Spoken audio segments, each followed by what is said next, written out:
কোটা সংস্কার আন্দোলনের ধারাবাহিকতায় দেশ জুড়ে সহিংসতা, সংঘর্ষ ও ভাঙচুরের ঘটনায় গণগ্রেফতার চলতে থাকে। ১৭ জুলাই থেকে ২৫ জুলাই পর্যন্ত ৯ দিনে সারা দেশে কমপক্ষে ৫,০০০ জনকে গ্রেফতার করা হয়, যার মধ্যে রাজধানী ঢাকায় গ্রেফতার হন ২,০২৯ জন। ২০২৪ সালের ২৫ জুলাই একদিনেই সারা দেশে ১২৮টি মামলায় ৪৫১ জনকে গ্রেফতার দেখানো হয়। শুধু ঢাকায় সরকারি স্থাপনায় ভাঙচুর, অগ্নিসংযোগ ও সহিংসতার অভিযোগে মহানগরের বিভিন্ন থানায় ২০১টি মামলা দায়ের করা হয়। নাশকতার অভিযোগে বাংলাদেশ জাতীয় পার্টি বিজেপির চেয়ারম্যান ও সাবেক এমপি আন্দালিব রহমান পার্থকে গ্রেফতার করে ৫ দিনের রিমান্ডে নেওয়া হয়। একই দিন বিকেলে গ্রেফতার করা হয় বিএনপির যুগ্ম মহাসচিব শহীদউদ্দিন চৌধুরী অ্যানিকে।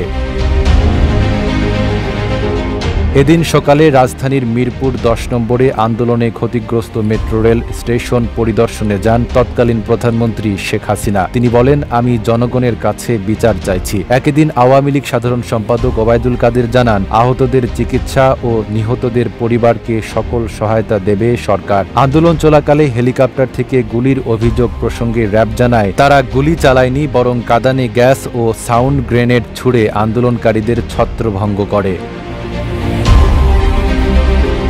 রাজধানীতে সেনা টহল অব্যাহত থাকলেও ষষ্ঠ দিনের কারফিউ সকাল ১০টা থেকে বিকেল ৫টা পর্যন্ত শিথিল থাকায় গণপরিবহন, বাজারঘাট ও অফিস আদালতে কর্মচাঞ্চল্য ফিরে আসে।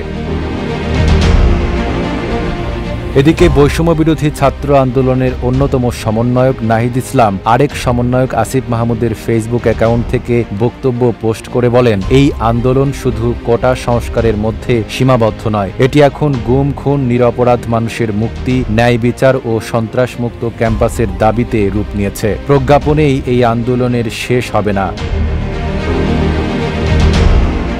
এই দিনই ৪ দফা দাবিতে ৪৮ ঘণ্টার আলটিমেটামের মেয়াদ শেষ হয়। পাশাপাশি আন্দোলনের আরেক অংশের সমন্বয়ক হান্নান মাসুদ গণমাধ্যমে পাঠানো এক বিবৃতিতে জানায়, ২৬ জুলাই বাদ জুমা সারা দেশে ধর্মীয় প্রতিষ্ঠানগুলোতে প্রার্থনা ও শোক মিছিল অনুষ্ঠিত হবে।